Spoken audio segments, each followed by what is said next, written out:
Greetings everyone, and welcome to the first issue of the ongoing Archie Sonic the Hedgehog comics. Previously I've taken a look at the 4 comics preceding this one, the original Sonic miniseries. They came out around the time Sonic 2 was released, and capitalized on the success the game brought. In addition to the 2 cartoon series being developed at the time, someone high up, whether from Sega, Archie, or both, decided to continue producing comics starring the Blue Hedgehog. That's what I think happened anyway. I also think what made kids and older fans at the time aware of the Sonic comic was portions of it were printed in the pages of the game magazine Sega Visions. If you're not familiar with it, it's basically Sega's answer to Nintendo Power. But enough waiting, let's see what stories await us in this premiere issue.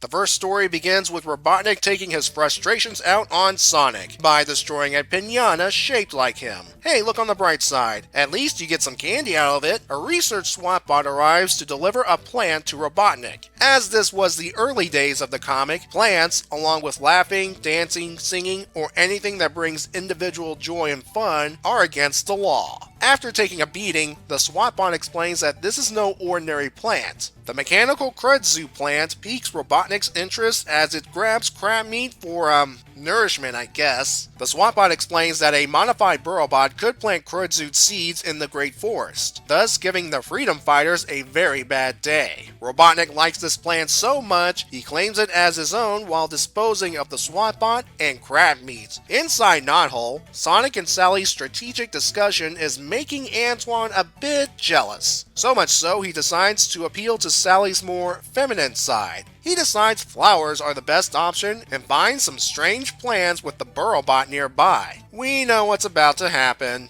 Sure enough, Sonic and Sally hear a scream and find Antoine nabbed by the kudzu. But monkey or not, Sonic won't abandon his companion to this fate, and spin dashes him loose. They make it back inside before the plants can follow. Antoine, still wrapped up, is taken to Boomer's lab. One option to free him is a chainsaw. Nah, it's just a fake out. Boomer wanted to trim the table for some time. The 3 of them then get the plant off Antoine by just yanking on it and placing it in a bucket. Tails stumbles on the plant bucket and thinks, hey, this needs some water, unaware that moments ago it tried to strangle Antoine. So with the kudzu or krudzu or however you pronounce it watered, it's going to wreak havoc on Knothole, right? Wrong. Water is in fact the mechanical plant's weakness. After figuring out who's responsible for this, Sonic plans to save the day with speed and a long garden hose. Sally says it's not necessary. A weather forecast calls for a 95% chance of severe thunderstorms today, and that's what takes care of the plants outside. The story ends with a disappointed Robotnik placing Burrowbot in robot disposal. After 2 pages of bumper sticker options, because who wouldn't want to cut up their comic to put a piece of it on their car until it crumbles and falls off, we enter the second story. It starts with a team yelling for Sonic, who thinks there's serious trouble for all of them to call his name. Well, it turns out they need him to fold up a map quickly. Okay, to be fair, folding maps are a pain to refold. Thankfully, that's not the only reason Sonic's here. They were trying to pinpoint the location where Robotnik plans to make a big speech. Said location happens to be Casino Night Zone. Sonic heads straight there and, really? You're really going to call it that?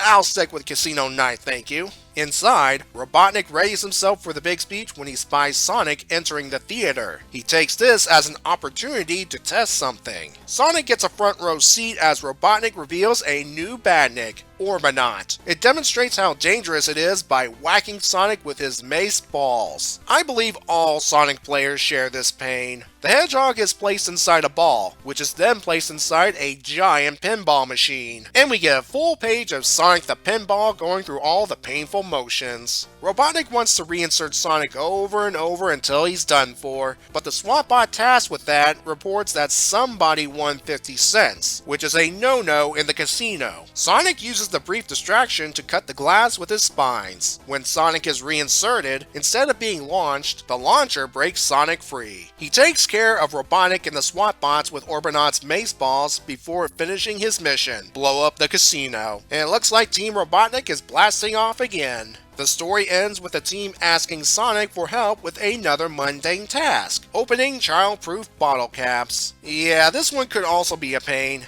We have 3 one-page gag stories to close out the issue. First, there's Sonic winning all the Acorn Awards for being an awesome freedom fighter. Second is Sonic demonstrating the point where his legs become giant spinning wheels, only to hit a tree branch when not paying attention. Finally, we have Sonic hosting a cooking show, and Sally injecting some humor thanks to shoving a coconut cream pie in his face.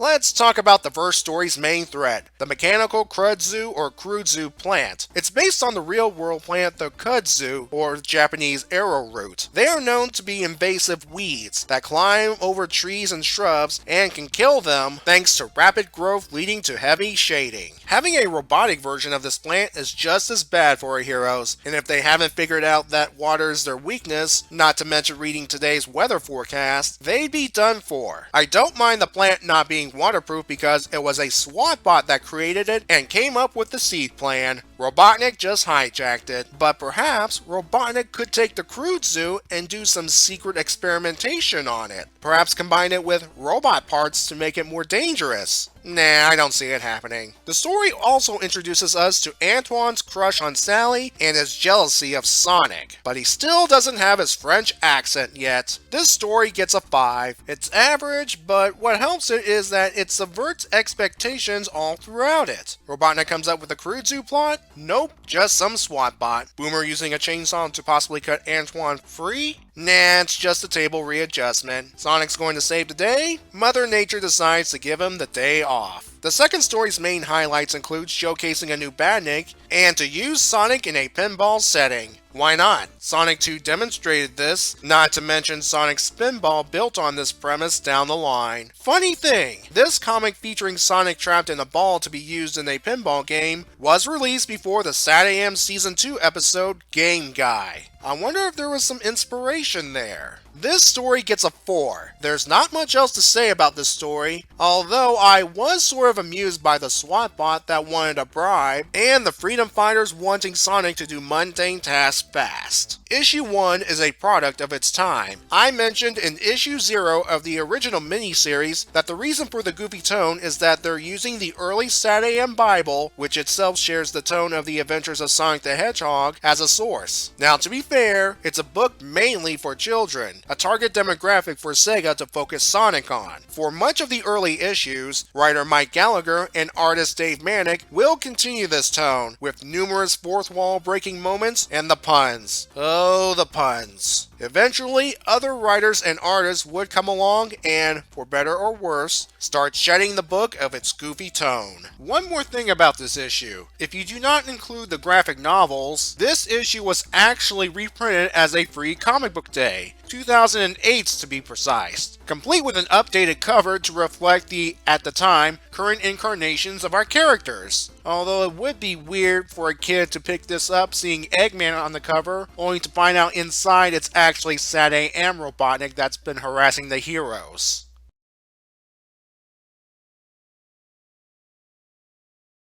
Oh, it would be nice if Sonic in the games could deflect an Orbinaut's projectiles at other enemies without the aid of a shield.